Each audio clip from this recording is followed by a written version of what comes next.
your daily dose of English fluency. Hello, everyone, and welcome back to Mr. English Master. I'm Sarah, and with me, as always, is Alex. We are so happy you're here today. You know, every week, so many of you message us and say the same thing. Sarah, I've been studying English for years, but when it's time to speak, I just freeze. And Alex and I hear you. We really do, because today's topic is for every single one of you who has ever felt that way. I'm so glad you clicked on this video today. It shows you're ready to take charge of your English, and I'm here to make sure your journey becomes a truly rewarding success. Sarah, I am so ready for this. Because here's the truth, Master Family, and this might surprise you. Every time you refuse to speak because your English wasn't perfect enough, you lost one opportunity, one conversation, one connection, one chance to grow. Now multiply that by 365 days, by 5 years. That's thousands of moments given away to fear, all because you were waiting to be perfect. But here's what nobody tells you. Perfectionism isn't protecting your English. It's slowly, quietly killing it. Nobody fluent got there by waiting. They got there by speaking, badly, bravely, and boldly. And today we're going to show you exactly how. Alex, I can feel your energy through the microphone. But you're right. Perfectionism is like a golden cage. It looks nice, but it keeps you from flying. I talk to students who know every grammar rule in the book, yet they are literally paralyzed when they try to order a pizza in English. Paralyzed. That's a powerful B2 word to start our deep dive. It is. Paralyzed means being unable to move or act. While it can be physical, we often use it to describe a mental state where fear stops you from doing anything. For example, he was so afraid of making a mistake during the interview that he felt completely paralyzed and couldn't answer the simplest questions. I've been there, Sarah. I remember my first time trying to speak English at a coffee shop. I spent 10 minutes in the line practicing the sentence in my head. I wanted it to be impeccable. Impeccable. Let's scaffold that for our global family. Impeccable means faultless or in accordance with the highest standards. In other words, perfect. She speaks 3 languages with impeccable grammar, but she only reached that level by making thousands of mistakes first. Exactly. But Alex, did you actually get your coffee? That's the funny part. I finally got to the front of the line, I looked at the barista, I had the impeccable sentence ready, but then she asked me a question I didn't expect. Do you want room for cream? My brain just exploded. I forgot every English word I ever knew. I just stood there pointing at the cup like a confused toddler. I ended up getting a coffee with no sugar, no cream, and it was the most bitter drink of my life. All because I was too busy trying to be perfect to actually listen. Oh, Alex, I can just picture you pointing at the cup. But that is the perfectionist trap. When you focus on the grammar, you lose the connection. You lose the social flow. Psychology tells us about something called the spotlight effect. The spotlight effect? Is that when you feel like everyone is watching your mistakes? Precisely. We think there is a giant light on us and everyone is counting our grammar errors. But the truth is, most people are just trying to understand you. They don't care if you use the present perfect or the simple past. They just want their coffee, or they just want to know how you're doing. When you wait for perfection, your progress becomes stagnant. Stagnant. Let's look at that word. Stagnant means not moving, growing, or developing. It's like a pool of water that doesn't flow and becomes dirty. For example, without regular practice and the courage to make mistakes, your English skills will remain stagnant for years. Stagnant. That describes so many learners. They stay at the same level because they are too afraid to go into the danger zone of making mistakes.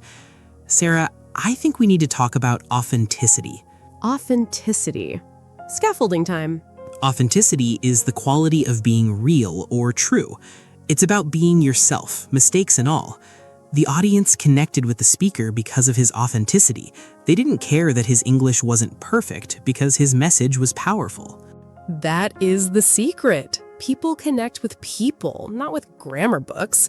If you speak with authenticity, people will forgive your mistakes. But if you are a grammar robot, people will find it hard to talk to you. Alex, you have another story for us, don't you? Something about a job interview? Oh man, this is a classic. A few years ago, I had a Zoom interview with a company in London. I was so nervous about my accent, I wanted to sound like a native speaker. So I spent the whole morning watching movies and trying to copy this very formal British accent. Oh no, Alex, which movie? I think it was a Sherlock Holmes movie. So the interview starts. The manager asks, "So Alex, why do you want this job?" And instead of just saying, "I love marketing," I replied in this very strange fake voice. "I find the prospect of this industrial engagement quite elementary, my dear fellow." My dear fellow? Alex, stop. I actually said it. There was a 5-second silence. The manager just looked at the camera like, who is this person? I realized halfway through that I sounded like a crazy person from the 1800s. I was so focused on the perfect accent that I lost my real voice. I didn't get the job, by the way. Oh, Alex, thank you for sharing that. It's funny, but it's a great lesson.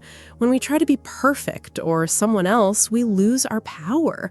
We need to be assertive with our own English, even if it's broken.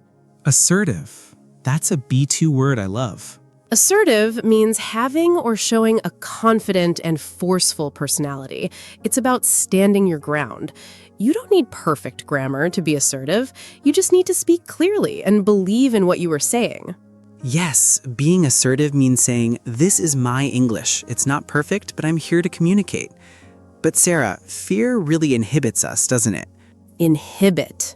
Let's define that for our master family. To inhibit means to hinder, restrain, or prevent an action or process. For example, the fear of being judged often inhibits students from participating in English group discussions. Exactly. It's a mental break. But here's the biological truth. Your brain learns through mistakes. When you make a mistake and you notice it or someone corrects you, your brain creates a stronger neural connection. You are literally rewiring your brain to be better next time. So by avoiding mistakes, I'm actually stopping my brain from learning? That's like trying to get strong by never lifting anything heavy because it looks messy when I sweat. That is a perfect analogy, Alex. We have to embrace the mess. We have to show some vulnerability.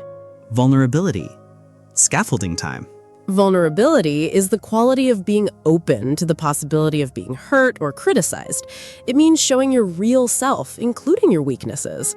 Showing vulnerability by admitting you didn't understand a word can actually lead to a much deeper and better conversation.